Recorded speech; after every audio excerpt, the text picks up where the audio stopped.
Hello everyone, welcome to Visionary First Step YouTube channel, and in this class we are going to continue with the topic the living world.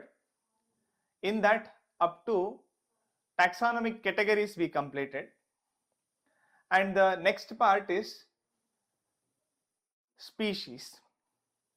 Now here we are going to study taxonomic hierarchy, from lowest hierarchy to the highest hierarchy, from species to genus, and then family, order, class, then phylum or division, and kingdom. These are the different hierarchy we observe in taxonomy. So the lowest one is species. Let us see what is species by taking the example. Now the first thing, how can we define a species? Species are the related organisms having maximum similarities, and when they undergo interbreed produce a fertile offspring. So this part is very important. The reason is, when we look at horse and donkey, these two species almost appear same. So scientists, they try to cross between these two species and they got a offspring, that is mule, but this mule is infertile. So what it indicates, even though horse and donkey are closely related species, they are not belonging to same species. That's why offsprings produced from these two species are not fertile. Okay, that's why what is the definition? Group of individual organisms with fundamental similarities as a species, and when they undergo interbreed, they should be able to produce the fertile offspring. That is the definition.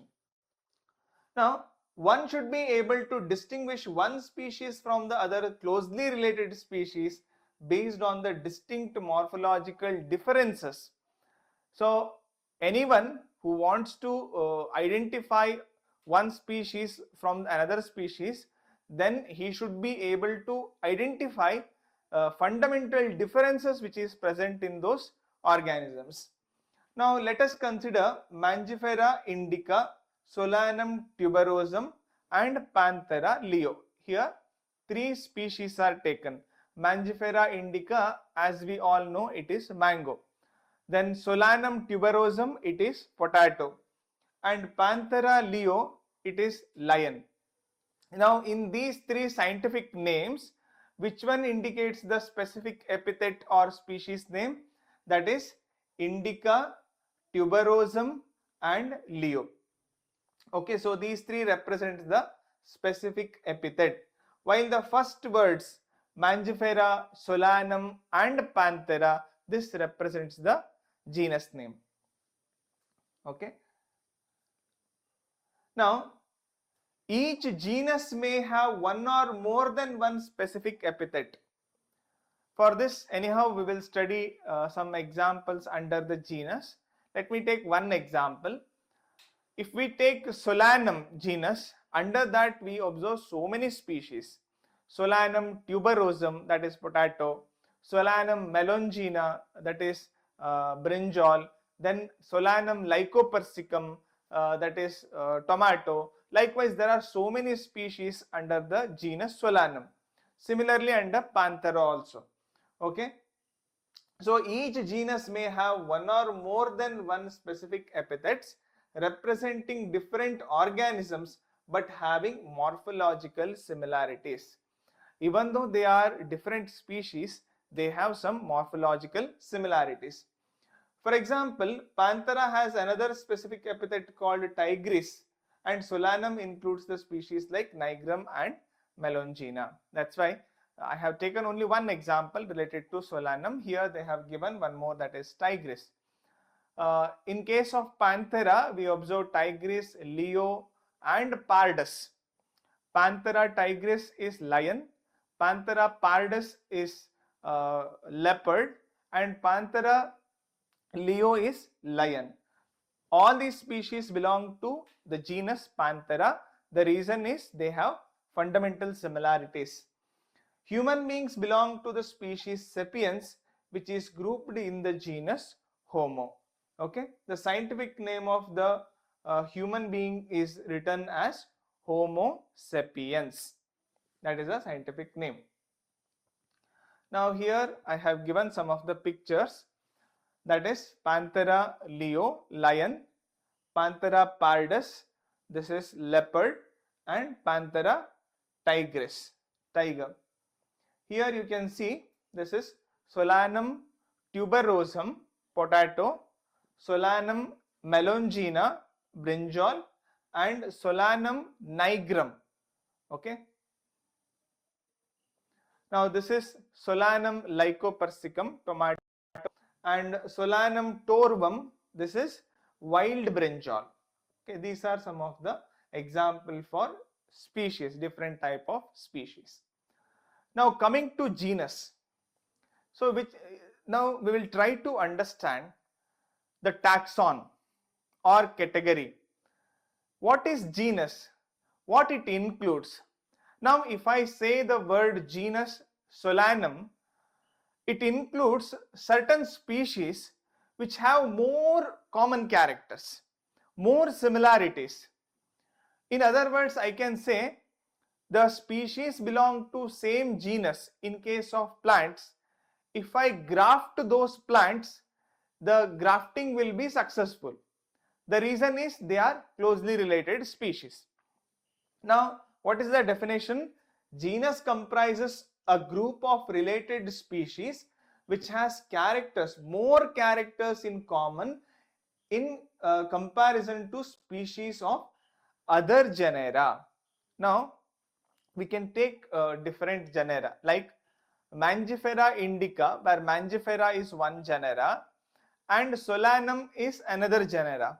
Now, if we observe the species of these two genera, whatever the species comes under the genus Solanum, they have more similar character compared with the species found in the another genera. So this is the meaning of the statement. So we can say that genera are aggregate of closely related species. So if anybody wants to classify certain species under the one particular genus, they should have maximum similar characters.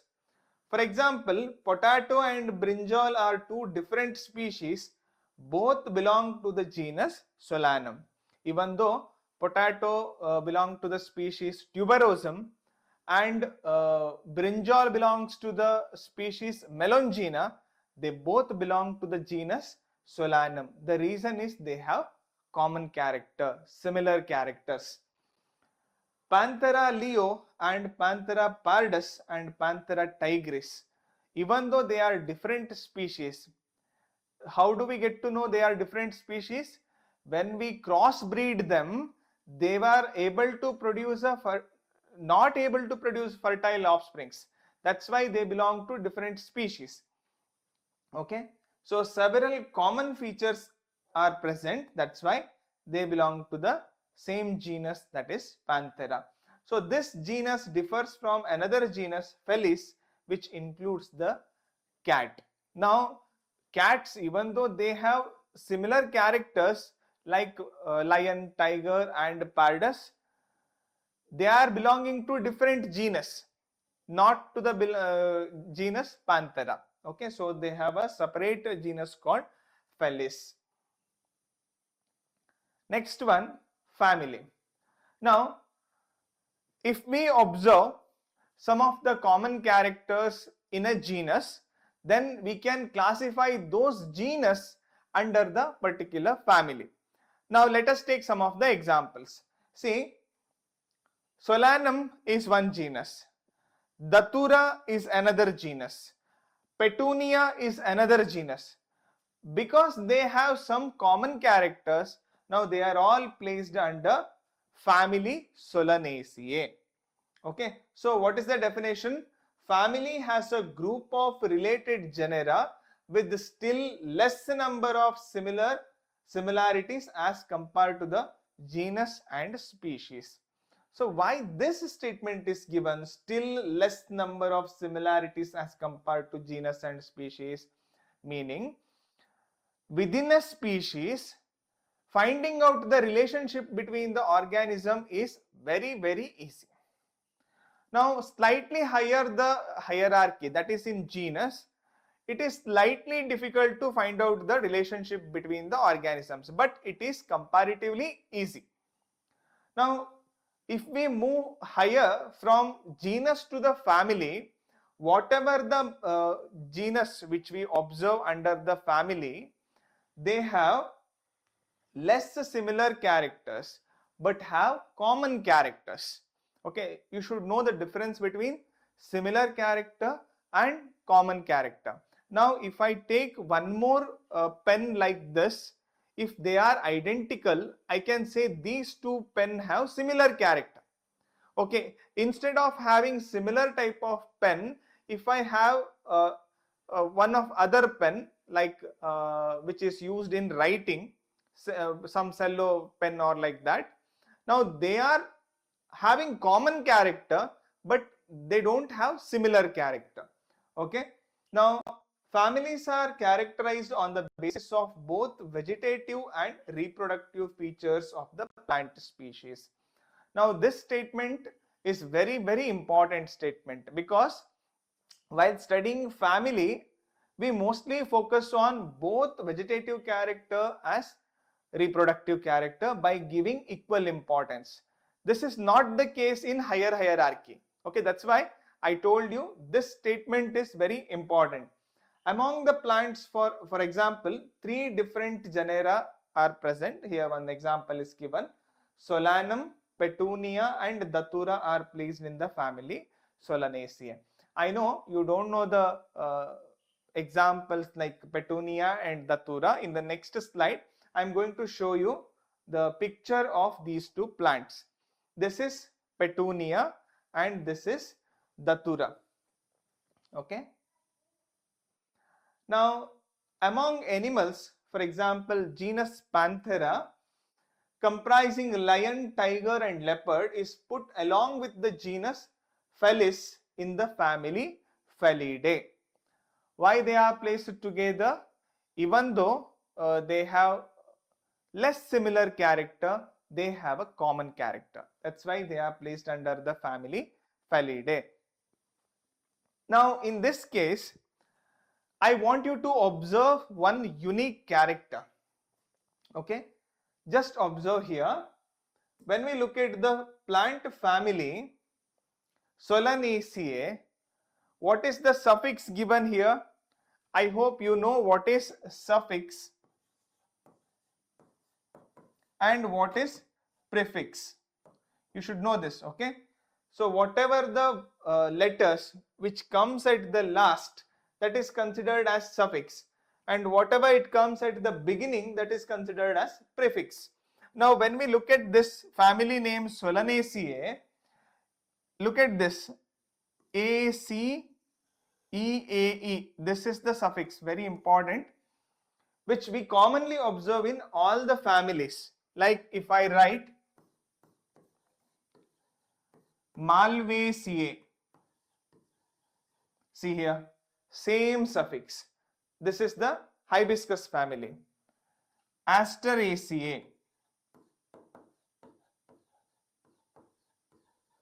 see, same suffix. I can write all the plant families, but wherever I write plant families, you observe one common suffix, that is ACEAE. Okay, you should remember this. This is very important character in case of families, in case of plant families. Now when it comes to animal family, here also you observe one unique character, that is IDAE,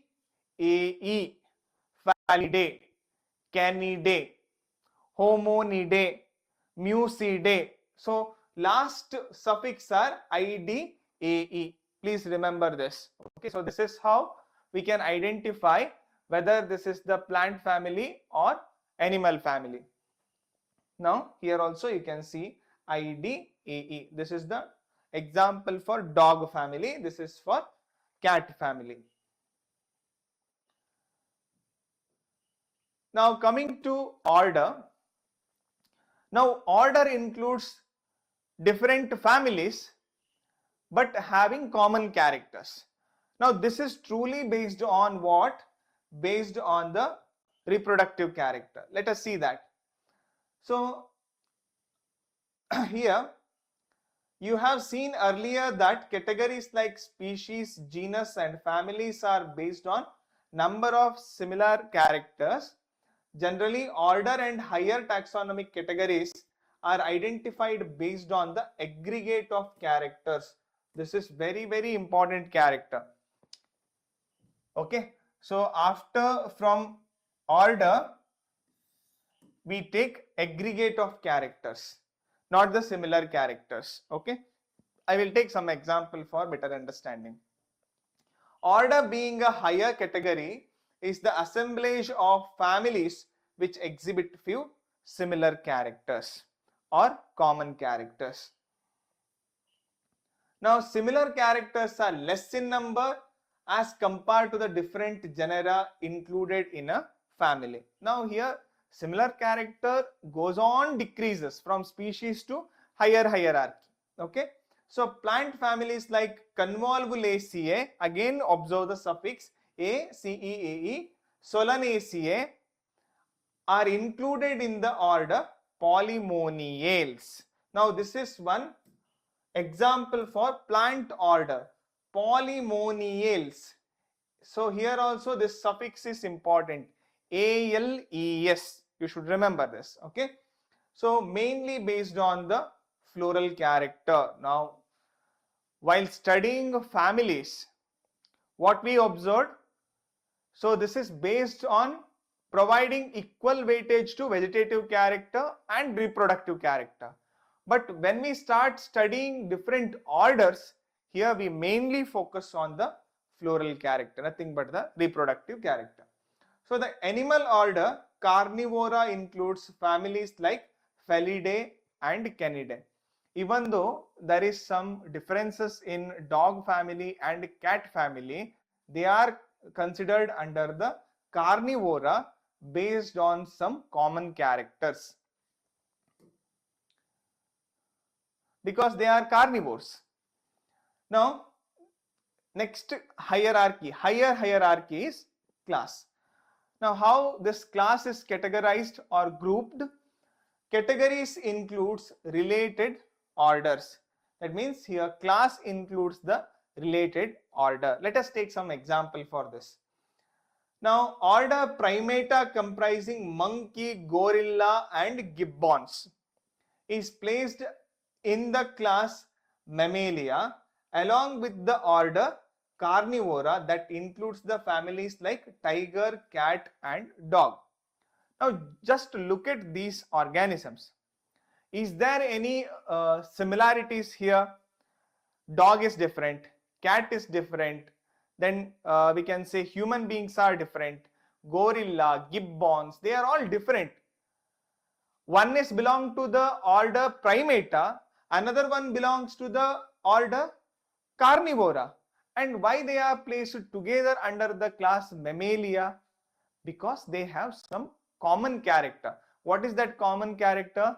Having mammary gland, external ear pinna and body hairs.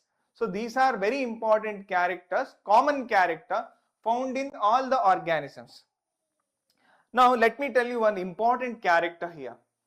As we move from lowest hierarchy to the highest hierarchy, it is very difficult to find out the relationship between the organism found in the same category.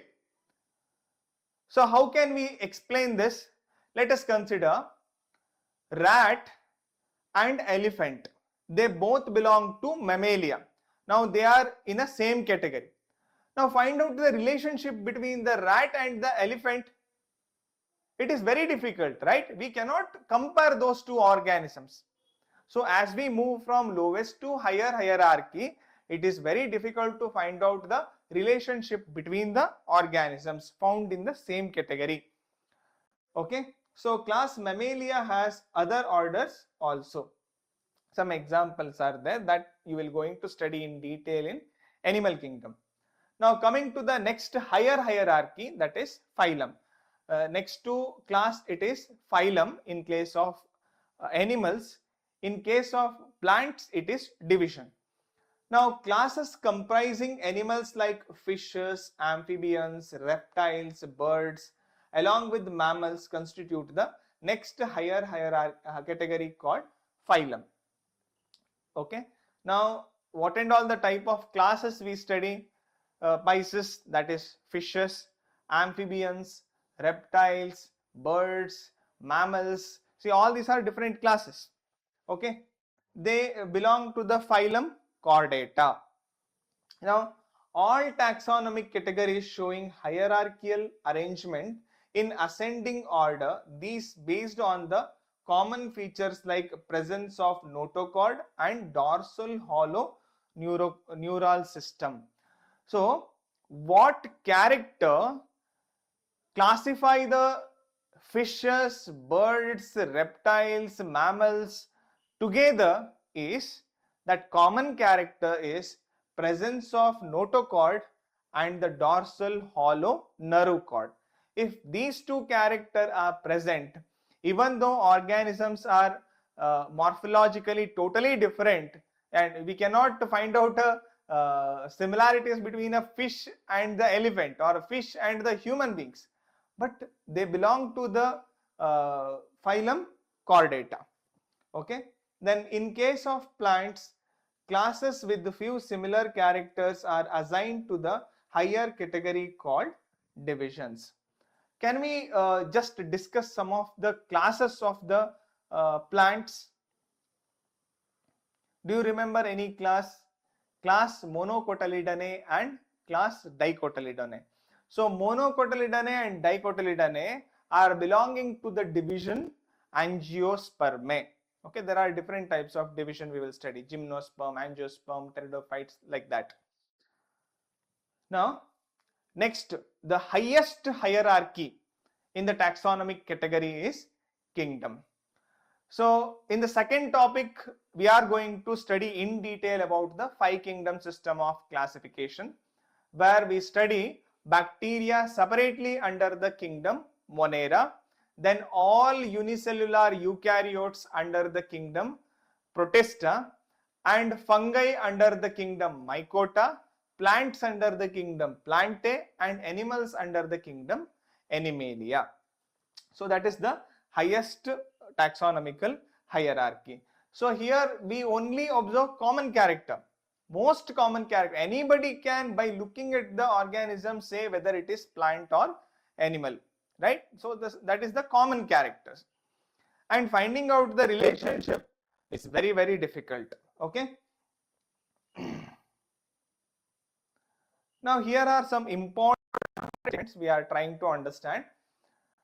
Taxonomists have also developed subcategories in this hierarchy to facilitate more sound and scientific placement of various taxa.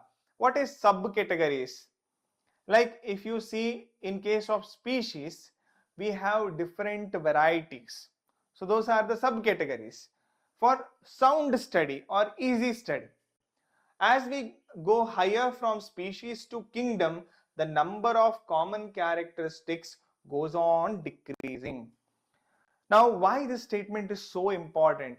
While framing questions for NEET exam or any of your competitive exam like CET, they are going to just change one word. In case of giving decreasing, they can change it to increasing, just to make you confused. Now, for that, we should understand what this statement is actually trying to explain. What is he saying? As we go from higher, from species to kingdom. Now, already I explained actually. In a species, finding out the relationship between the organism is very, very easy, because they have maximum similar characters. Now, if I say there is one mango plant. Now there are so many varieties of mango, Mallika mango, then Miyazaki mango. Likewise, there are so many varieties of mango. But finding out the relationship between the species is very easy, right? You can easily say this is mango fruit, even though it is different variety. But as we move from species to higher plants, like if I say dicotyledons, dicotyledons includes brinjal as well as mango. Now tell me, what is the relationship between these two organisms? It is very difficult. Only having few common characters, we should explain these two plants belong to same class. What is this common character? Having two cotyledons, right? So that is so important. Then lower the taxa, more are the characteristics that the members within the taxa share. That means lower the taxa, like species, more are the characteristics, more characteristics that are members within the taxa share. That means they have more characters in common. So it is observed in species, genus, family, and as we move higher from that hierarchy, slowly these characters differs. Okay, similar character goes on, decreases. So higher the category, greater is the difficulty of determining the relationship to the taxa at the same level. For this, I have taken one example already. The relationship between the rat and the elephant.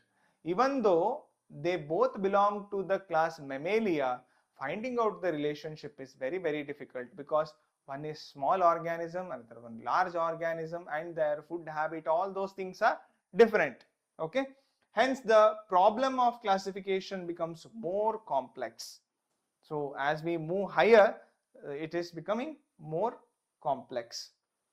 Now, this is the taxonomic hierarchy from lowest to highest. You should remember this, very, very important. In sequence, you should remember.